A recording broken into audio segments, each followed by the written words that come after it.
Hi foodies, happy 4th of July. This is what we're having today and I'm going to share all the recipes. So come on in, let's get started. Right, let's make some pasta salad. I'm going to add some salt in with my pasta, give it a stir and let it boil until tender. Once the pasta is drained and cooled, we're going to come in with some vegetables. Everything I'm using will be listed in the description or the caption. I'm going to add some Colby Jack cheese. Then I'm going to add some Parmesan cheese, some pasta seasoning, Italian herbs, and some complete seasoning. Then we're going to add some zesty Italian dressing and some creamy Italian dressing. Give everything a real good toss, and that's basically it. Very simple. You can add whatever you want to your salad. It doesn't have to be anything I'm using here. So now we're going to cover it and place it in the refrigerator. Now let's make some baked beans. To a pot I added some ground beef in with some green seasoning. Then I'll add some dry seasonings. We're going to cook this thoroughly and then I'll show you the next step.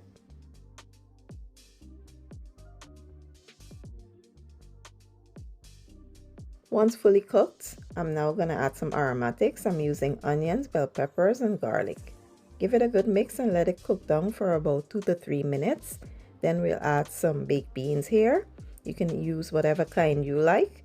And I'm going to add some barbecue sauce, some mustard, and some ketchup. I'll also add a little bit of brown sugar. You can taste this and adjust the taste to your own preference.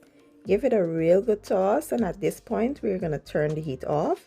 Place it in a 400-degree oven for about, let's say, 30 minutes or so. After 30 minutes, this is now done. We can set this to the side and proceed to the next step. Now let's make some coconut sweet corn. So here I added a stick of butter to a skillet in with some aromatics. Give it a good mix and then we will come in with some coconut cream. You need to use coconut cream here and not coconut milk. If you use coconut milk, make sure it's super thick in texture.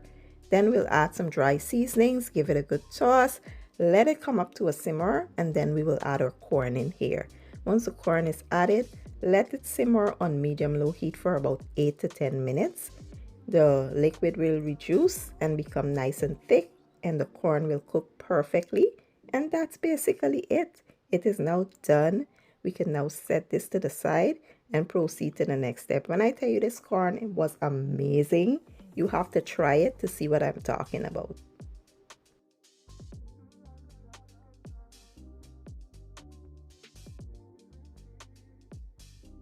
Next, we'll make some buffalo barbecue chicken. So here I have the chicken already washed and I'm going to season it with these seasonings I have here. I'm going to add a little bit of fresh green seasoning. And like I said, I will add some buffalo sauce, some Korean barbecue sauce, and some regular barbecue sauce. We're going to mix everything well to combine and let this sit and marinate for about 3 to 4 hours. If you have time and you could let it sit overnight, that would be best. Once done marinating, place it into a large baking dish, cover it, and then we'll place this in a 400-degree oven for 30 minutes. After 30 minutes, this is how it should look. We'll now remove the cover and place it back into the oven for an extra 30 minutes. After an hour, this is how the chicken should look. It is so delicious, juicy, tender, and chef kiss. Now let's move on to the next. Next, let's make some seasoned jerk ribs. So here I have the ribs already washed, pat dry, and here I will season it with the seasonings I have here. But first I will make a marinade. So I add it to a separate bowl in with some jerk seasoning, and then I will add a little bit of browning.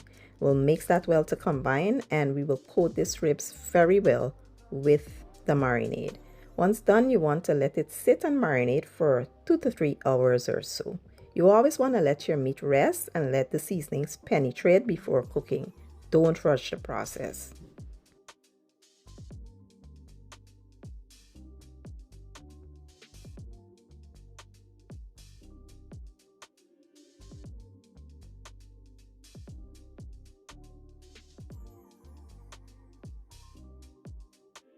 After marinating, you want to wrap it up in some foil wrap and we're going to place this in a 375-degree oven for about an hour and a half.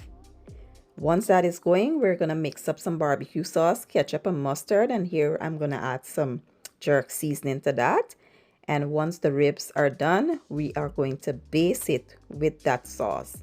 I baste it twice, every 15 minutes. So you're gonna place this back into the oven for an additional 30 minutes. And yeah, you want it to just brown up nicely, and this time you're gonna leave it uncovered so it can brown up, and once it's done it should be looking like this. When I tell you these were so amazing, you have to try it to see what I'm talking about. So here you have it, my 4th of July spread. We had the baked beans, the ribs, the chicken, the pasta salad, and the corn, and it was so good. You guys have to try this. Let me just say, if you wanted to put the meats on the grill, you absolutely can. Go ahead and do that. For the chicken, I would advise you not add the sauces till the chicken is almost done if you're putting it on the grill. But yeah, give it a try. Let me know what you guys think. I will leave all the ingredients and the measurements in the description or the caption. Happy 4th of July, and I hope you guys have a good one. Thank you for watching and enjoy.